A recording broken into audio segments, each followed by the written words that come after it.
capítulo 1. Voy a leer los primeros 5 versículos.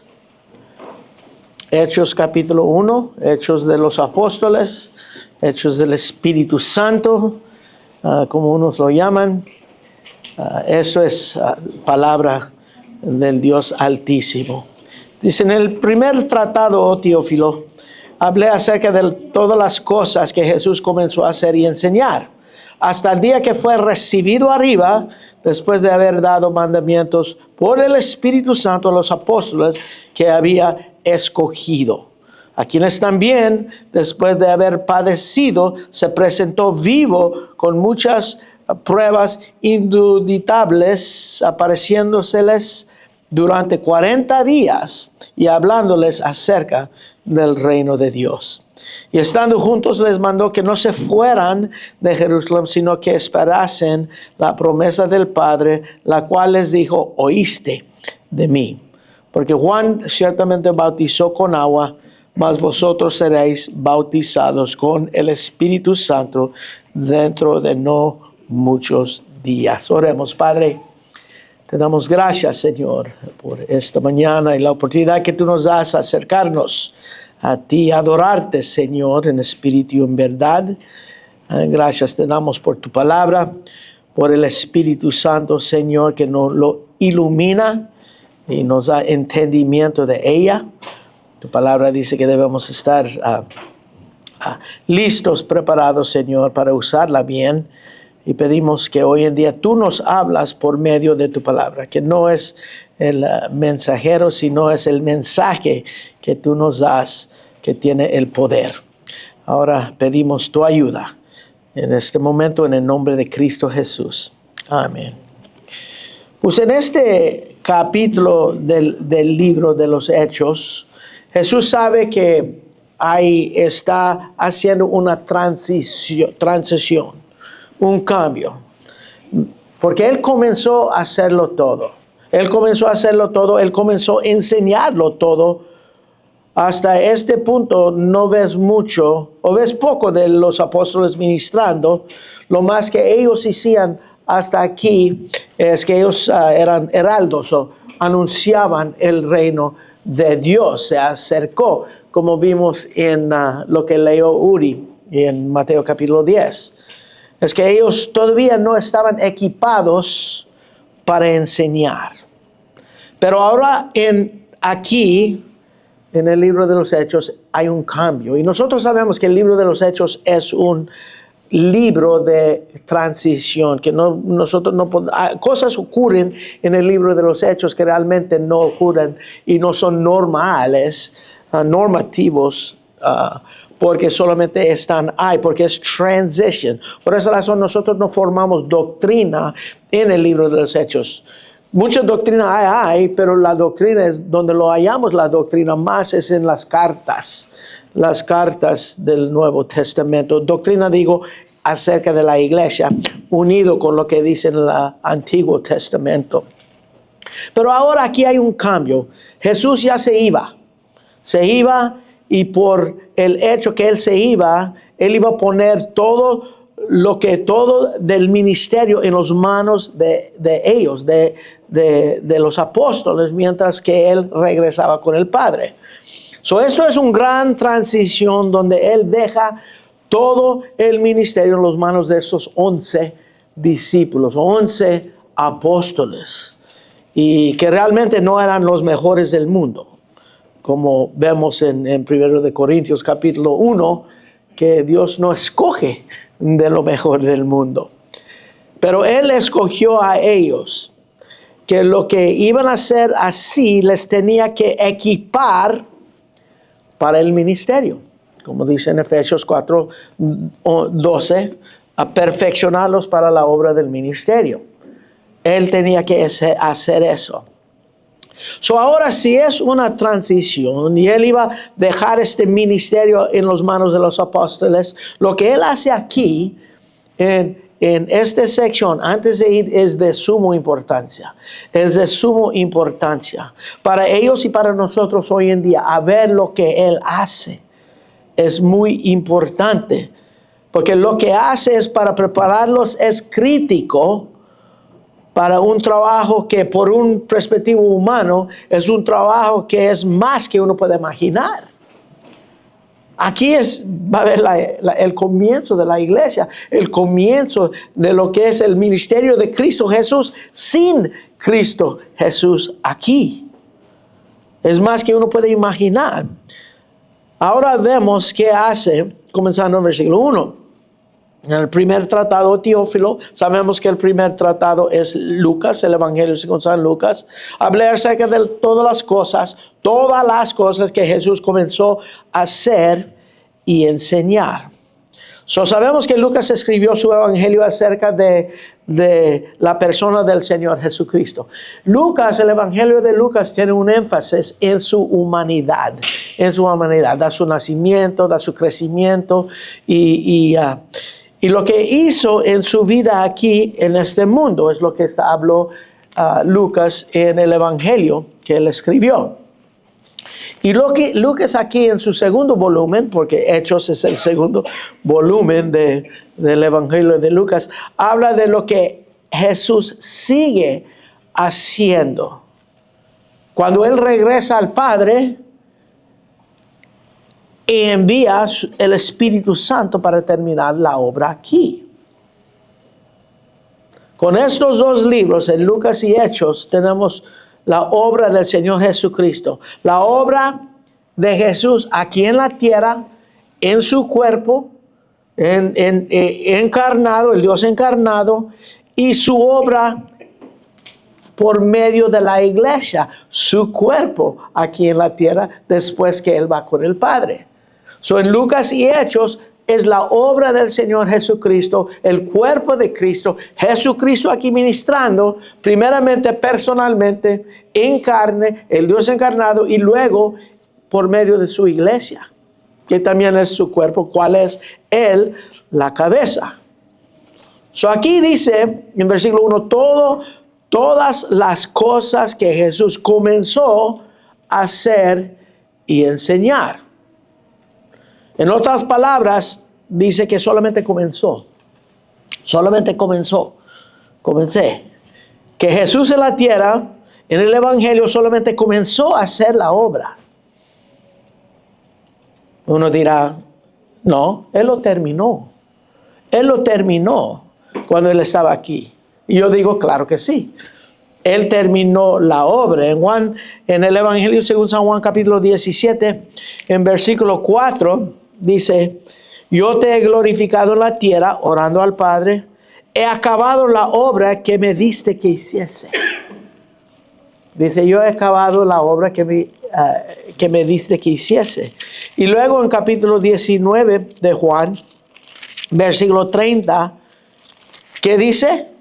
Cuando Jesús hubo tomado el vinagre, dijo, ¿qué? Consumado es. Tetelestai. Que ya, habiendo inclinado la cabeza, entregó su espíritu. Dice, consumado es. Dice, yo he acabado la obra que me diste que hiciese. Y es cierto, la obra de redención, de salvación, la obra de salvación se terminó, se acabó. Pero la obra de evangelización y enseñar la palabra de Dios apenas comenzó. Lo que Él comenzó a hacer y enseñar. Redención, cuando hablamos de redención, de justificación, consumado es. Es cierto. Pero cuando hablamos de la evangelización y la enseñanza de la palabra de Dios, apenas comenzó. Ahora, ¿qué es lo que comenzó aquí? Dice, lo que hace y lo que enseña. Dice, hablé acerca de todas las cosas que Jesús comenzó a hacer y enseñar. ¿Eso quiere decir que todavía está activo en el mundo hoy en día? Claro que sí. Claro que sí. Él vive, como vimos en la resurrección. Pero hoy lo hace y lo enseña por medio de los vasos que Él escogió, tú y yo.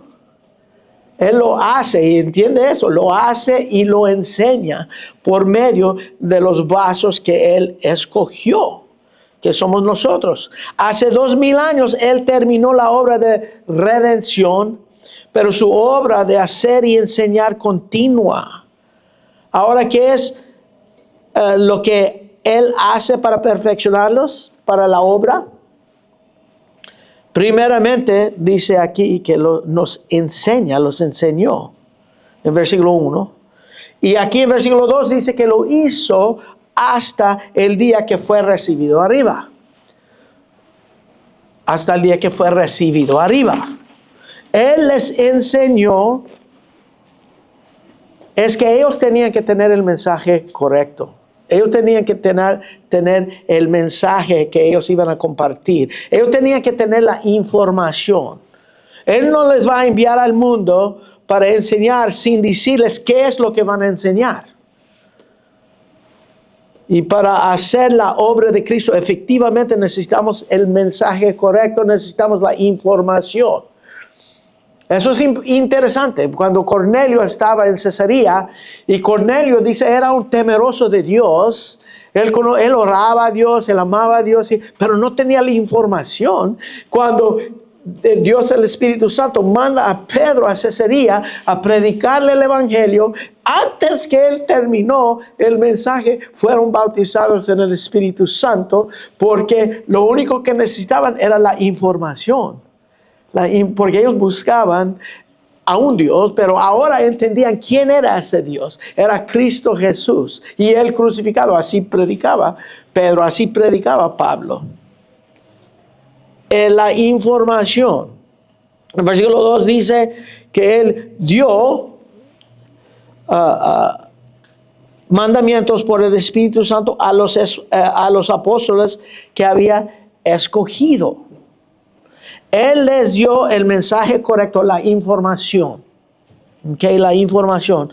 Él les comunicó fielmente, y escuchen eso, Él comunicó fielmente con obra y con palabra. Él hizo y Él enseñó. Porque nadie puede hacer la obra del Señor Jesucristo sin el mensaje correcto. Sin el mensaje correcto. Como dice en Romanos capítulo 10. En Romanos capítulo 10, versículo 14, dice, ¿cómo pues invocarán al nombre del Señor a aquel que no han creído? ¿Y cómo creerán en aquel que no han oído? ¿Cómo oirán si no hay quien les predique? Necesitan la información. En versículo 17 dice, así la fe viene por oír y oír un mensaje del Señor Jesucristo, el Evangelio, el mensaje correcto. Nadie puede hacer la obra del Señor Jesucristo sin la sana doctrina, podemos decir. Así que hizo Jesús. Él enseñó y Él enseñó. Y mi pregunta para ustedes es, ¿está siendo enseñado? Yo no digo solamente aquí, hay un proceso de disciplina en tu vida de aprender. Porque entre la resurrección, que nacimos de nuevo, y la resurrección de nuestro cuerpo, nosotros tenemos que hacer la obra, tenemos que tener la información correcta. Tenemos que estar aprendiendo, alimentándonos. Y eso no solamente es domingo, 50 minutos de un sermón. No, es una disciplina que nosotros tenemos en nuestra vida de aprender. ¿Qué más importante hay de aprender?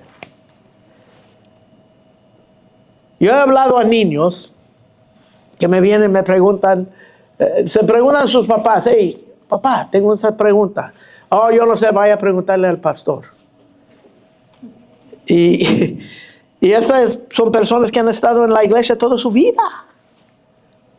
Y uno dice, ¿qué han aprendido? ¿Qué han aprendido?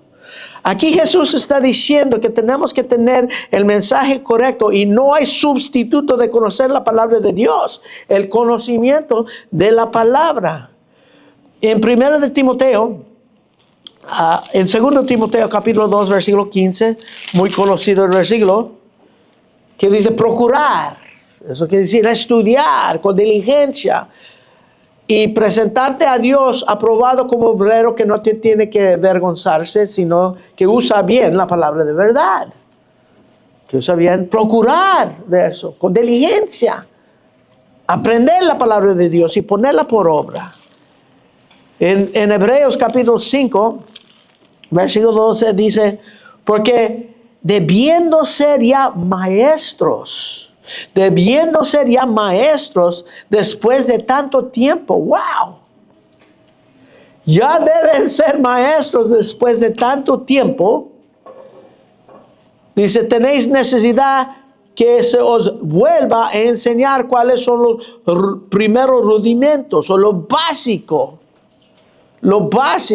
de la palabra de Dios, y habéis llegado a ser tales que tenéis necesidad de leche y no de alimento sólido. Está hablando de personas después de mucho tiempo que todavía necesitan la leche porque no pueden con el alimento sólido. ¡Qué tremendo! Pero nosotros tenemos que tener el mensaje correcto, y por esa razón enseñó el Señor Jesucristo. ¿Qué es el mensaje correcto? El Evangelio. Lo que estamos aprendiendo desde capítulo 15, versículo 1, hasta donde estamos en 22. El Evangelio. Tenemos que saber lo que la palabra de Dios enseña. Porque si no, alguien se puede parar aquí y decirte un cuento, y si no conoces la palabra de Dios, no puede ser como los de Berea, que dicen, no, nosotros vamos a escudriñar las escrituras para ver si lo que Pablo dice es correcto. Nosotros debemos hacer como los de Berea. Unos dicen, pues, tener todo este conocimiento aquí, pero si no es parte de tu vida, eso no es nada. Yo le digo, es cierto, como dice en 1 Corintios capítulo 8, que el conocimiento, ¿qué? Envanece. Envanece.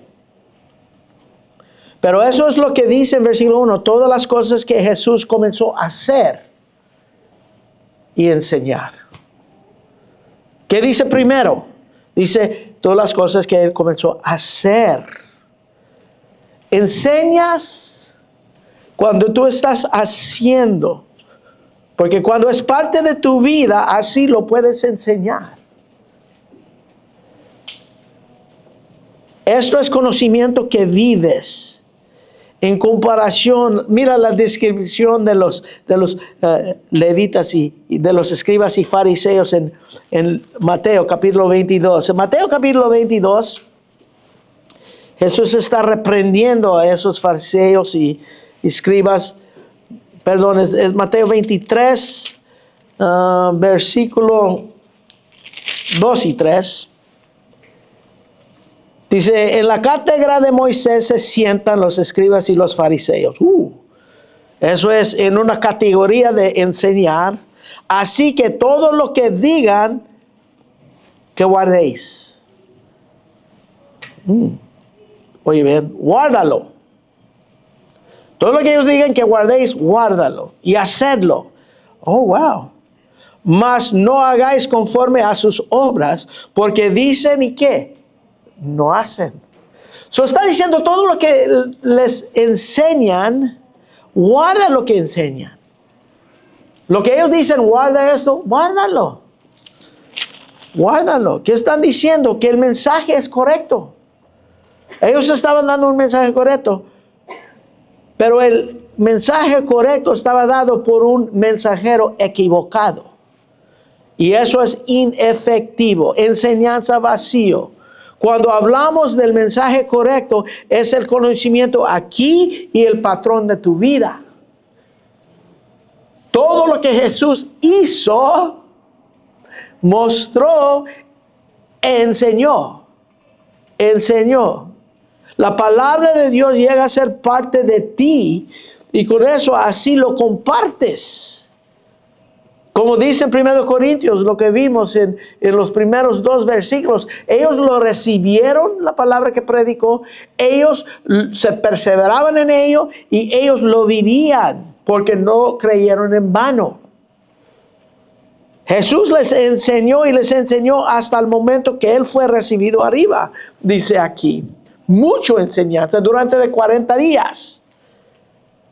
Les enseñó fielmente para que el conocimiento espiritual que les enseñó fueran parte de sus vidas. Dice que lo hizo por el Espíritu Santo. Aquí dice, les enseñó por el Espíritu Santo a los apóstoles que había escogido.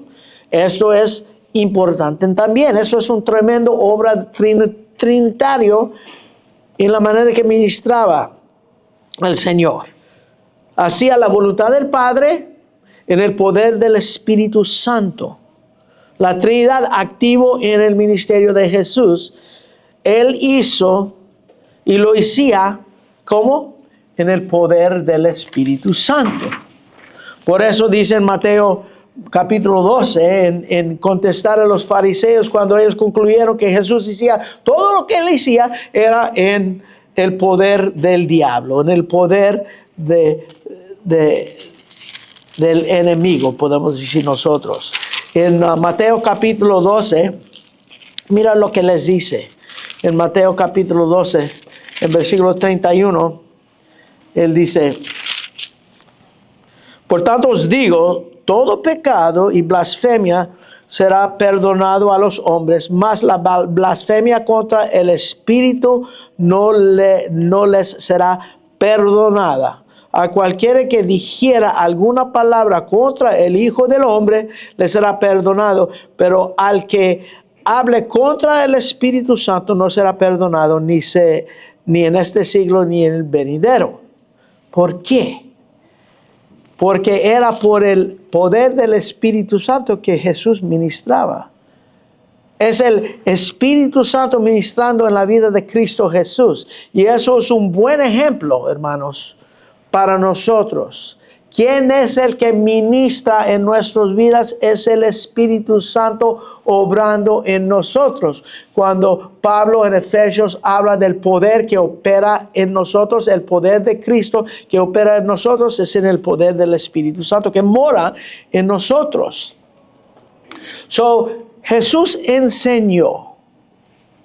¿Y a quién enseñó? A los apóstoles que Él había escogido.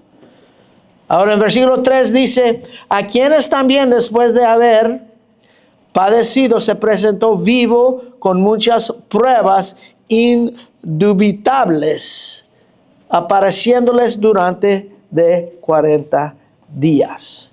40 días. Es que era importantísimo para estos a creer que Jesús levantó de los muertos. Importantísimo.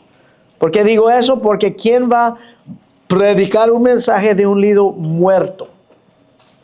Muerto. ¿Quién va a morir por Cristo? Porque Él murió y está muerto. Él murió por mí, Él está muerto, así yo voy a morir por Él. No. Nadie. Ellos tenían que saber que Él vive. Y que Él vive con poder para tener razón de llevar este mensaje adelante. El Evangelio. Él vive. Una de las pruebas más evidentes de la resurrección del Señor Jesucristo es el entrego y con el denuedo que predican este mensaje de Cristo. Y versículo 3 dice que Él se presentó a ellos vivo. Si no lo hubieran visto, si no se hubieran ido. Como Pedro dijo, voy a pescar. O los dos, Cleofas y el otro discípulo en el camino a Emaús en Lucas 24, que ya se iban. Decían, mira, este hombre era hombre poderoso en poder y palabra y hacía todas estas cosas, pero ya es el tercer día y nada pasó y ellos ya iban de ahí. Cristo les apareció y si no lo hubieran visto, se van. Pero no, aquí dice que se presentó a ellos vivo con muchas pruebas durante de 40 días. 40 días. En un cuerpo glorificado, y eso vamos a hablar de nuestro cuerpo la semana que entra. Él se presentó a ellos. Él tenía que abrir sus ojos. Y Él les dio, por la resurrección, el motivo para llevar el mensaje adelante. Se apareció a ellos. Como en 1 Corintios, estamos estudiando en 15:5, dice, apareció a Cefas, a Pedro, después a los 12, después apareció a más de 500 hermanos a la vez, de los muchos que viven aún y otros ya duermen. Después apareció a Jacobo, su medio hermano, después a todos los apóstoles, y el último, como un abortivo, me apareció a mí, Pablo. Apareció. Ahí estaba con ellos durante de 40 días, con pruebas que uno no puede negar, apareciéndoseles por estos 40 días. Qué tremendo. Eso les daba el motivo de llevar este mensaje adelante.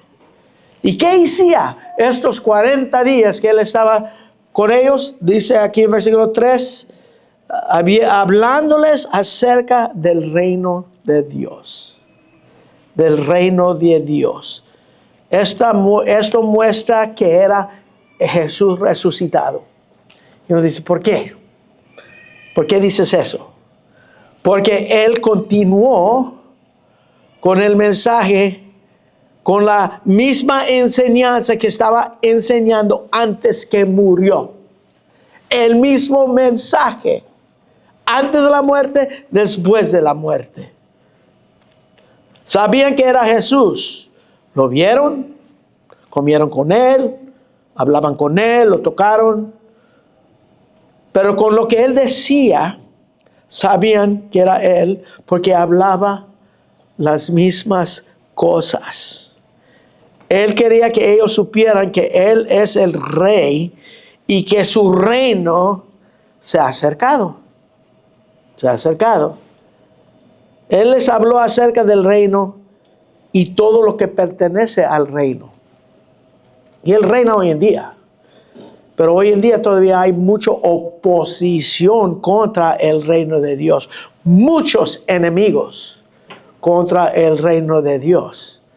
Por esa razón, Él va a seguir reinando hasta que ya no hay enemigos. Y cuando ya no hay enemigos, ya no tiene que reinar. Entrega este reino al Padre. El Padre le dio todo potestad en el cielo y en la tierra fue dado a mí y yo estaré con vosotros hasta el fin. Todo potestad y Él lo entrega al Padre. Vamos a ver eso la semana que entra. Pero les habló acerca del reino y todo lo que pertenece al reino. Ahora estos 11 fueron enseñados. Ellos tenían la información. Han visto el Cristo resucitado, tenían el motivo. Ahora uno imagina que van a decir, ya vámonos. Que el Señor les va a decir, ahora ir. Porque ya tienen la información, ya les enseñé, me han visto resucitado, tienen el motivo, ya. Pero algo interesante pasa aquí.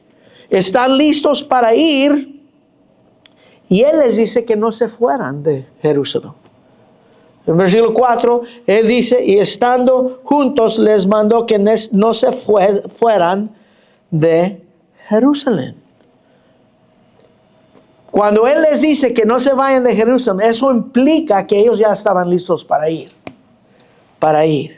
Pero Él dice no. Tienen el mensaje, tienen la información, han visto al Cristo resucitado, están listos, entregados a servirle, listos para salir, y les dice que no se fueran. Dice, sino que esperasen la promesa del Padre, la cual Él les dijo, oísteis de mí. Wow. Él les dice que el Padre les tiene algo especial para ellos. No se vayan todavía. Aunque ya están preparados, o sea, ya están enseñados, ya están motivados. Él dice, todavía no vayan porque el Padre tiene algo especial para ellos. Dice, no quiero que vayan, pero que esperasen la promesa del Padre. Wow. Mira Lucas, el Evangelio según San Lucas, capítulo 24. En 49 dice, aquí, yo enviaré la promesa de mi Padre sobre vosotros, pero quedaos vosotros en la ciudad de Jerusalén hasta que seas investidos de poder desde lo alto. Aquí dice que la promesa del Padre tiene algo que ver con poder.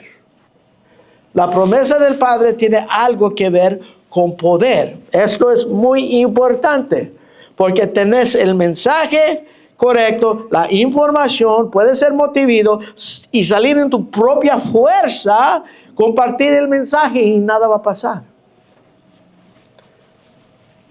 ¿Por qué?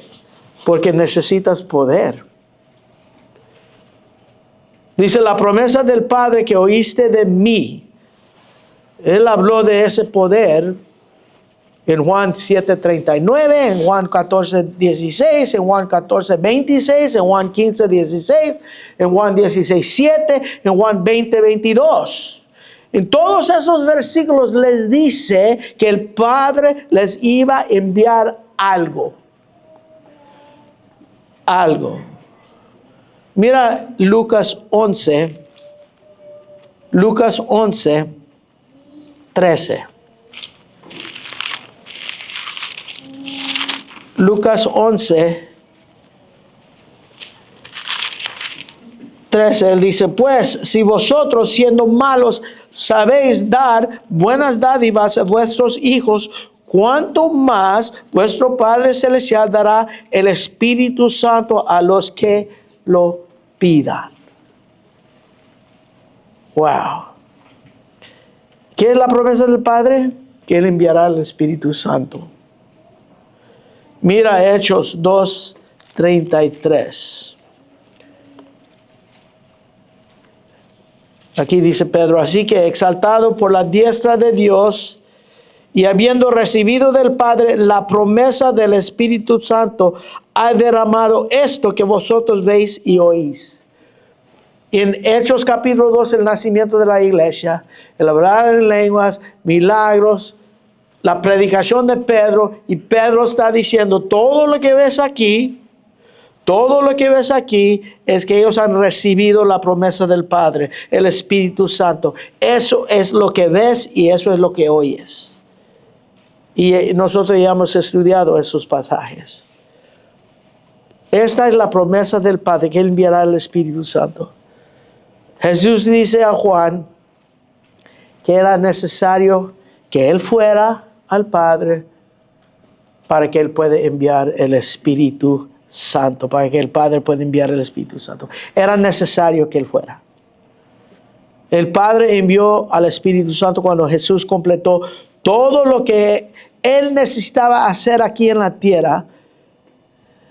Él es recibido arriba y después de 10 días el Padre envía el Espíritu Santo. Eso es el poder que ellos necesitaban. Que dice, eso es lo que nosotros necesitamos también. Eso es para nosotros, para todos los que somos creyentes aquí, eso es el poder en que nosotros operamos. Ese es el poder que necesitamos. Es inútil hacer cualquier cosa en tu propia fuerza, en la carne, no lo puedes hacer. Todos los planes para el ministerio, todos los programas en la carne son vacíos. Por eso nosotros esperamos que mueva el Espíritu Santo. Estudiando el libro de los Hechos, en Hechos capítulo 6, cuando ellos establecieron, como nosotros vemos como el primer organización en establecer diáconos, ellos nos hicieron un plan, los apóstoles, ok, pues, yo creo que vamos a necesitar ayuda y todo. No, el Espíritu Santo movió que hubo una necesidad entre la distribución de alimentos y era un problema que el Espíritu Santo levantó y los apóstoles llenos de sabiduría de la palabra, de oración, dijeron, escogen estos hombres para esa obra. Ellos no lo hicieron en su propia, ellos esperaban que moviera el Espíritu Santo. Cuando el Espíritu Santo viene y comienza una obra, comienza un ministerio, ahí es donde uno sabe que es de Dios, que no es la persona, yo tengo estos planes, no, es el Espíritu Santo moviendo. Por esa razón nosotros necesitamos el discernimiento para escuchar su voz y hacerlo. Jesús habla del Espíritu Santo mucho durante su ministerio. En el Evangelio Juan, en Juan capítulo 14, 17, él dice, el Espíritu de verdad, al cual el mundo no puede recibir, porque no le ve ni lo conoce, pero vosotros le conocéis, porque mora con vosotros y estará ¿qué? En vosotros. Él dice, eso es nuevo y diferente. Mora con vosotros. Ahora algo nuevo va a obrar en vosotros. Y aquí en Hechos 1:5 hay la definición de eso. Versículo 5 dice, porque Juan ciertamente bautizó con agua, mas vosotros seréis bautizados con el Espíritu Santo dentro de no muchos días. Wow. Esto, hermanos, es la promesa del poder del bautismo del Espíritu Santo. Esto es el poder para servir, necesario para servir. Ellos no podían ir a hacer nada hasta que tienen este poder correcto del Espíritu Santo. Y eso es algo que todo creyente recibe al momento de salvación. Nosotros, Dios nos convence del pecado, abre nuestros ojos, nos regenera. Podemos ahora buscar a Dios. Al mismo tiempo nos bautiza en el Espíritu Santo, nos da su Espíritu Santo a morar en nosotros, al mismo tiempo nos coloca en la familia de Dios, al mismo tiempo nos da dones espirituales para servir. Ahora tenemos el mensaje correcto, los dones correctos y el poder correcto para hacer la obra. ¿Cuál obra? La obra desde que nosotros despertamos de la muerte, la primera resurrección espiritual hasta la resurrección de nuestro cuerpo físico. Durante ese tiempo, ahí es donde nosotros ejercemos este poder y enviamos este mensaje y predicamos Cristo. Eso es algo que todo creyente recibe al momento de salvación. Si tú eres un creyente aquí hoy en día, lo has recibido. El Espíritu de Dios, el poder de Dios mora en todo creyente al momento de salvación. Mira versículo 8. Recibiráis poder cuando haya venido sobre vosotros el Espíritu Santo. Me seréis testigos en Jerusalén, en toda Judea, en Samaria, hasta el último de la tierra. ¿Has oído el mensaje correcto? ¿Lo conoces? ¿Se ha manifestado Cristo en tu vida? ¿Has visto este Cristo por el ojo de la fe? ¿Has nacido de nuevo? ¿Mora el Espíritu Santo en ti?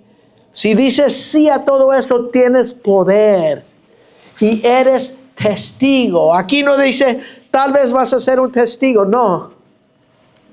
Recibiráis poder y me seréis testigo. Testigo.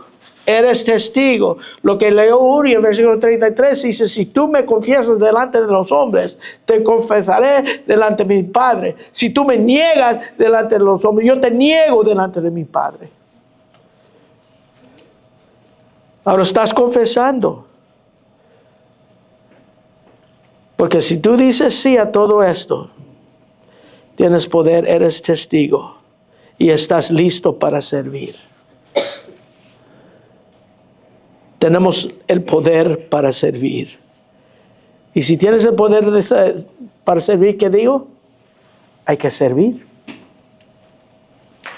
¿Hasta cuándo? Hasta que Él regresa. Y eso es lo que vamos a ver la semana que entra. Él regresa.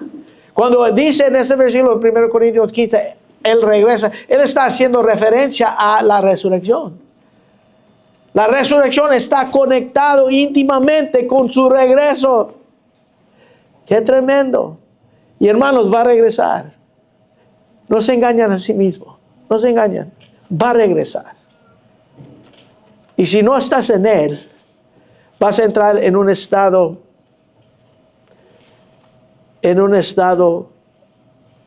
que jamás va a cambiar.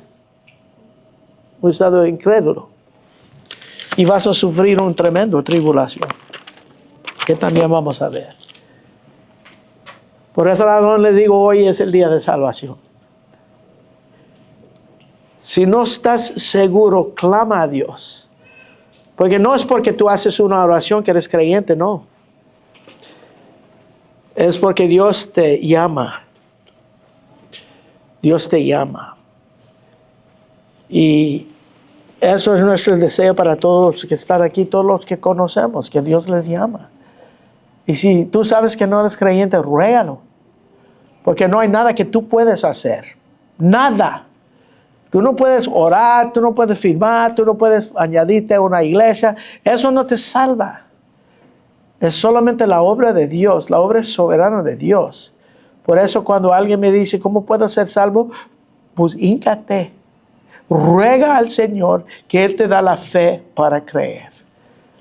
Y creer este mensaje te llena de su poder, te da el mensaje correcto, te motiva y tú sales como testigo representante de Cristo Jesús. ¿Por qué? Porque Él es nuestro representante en la resurrección. Oremos. Padre, gracias te damos, Señor, por tu poder en salvarnos.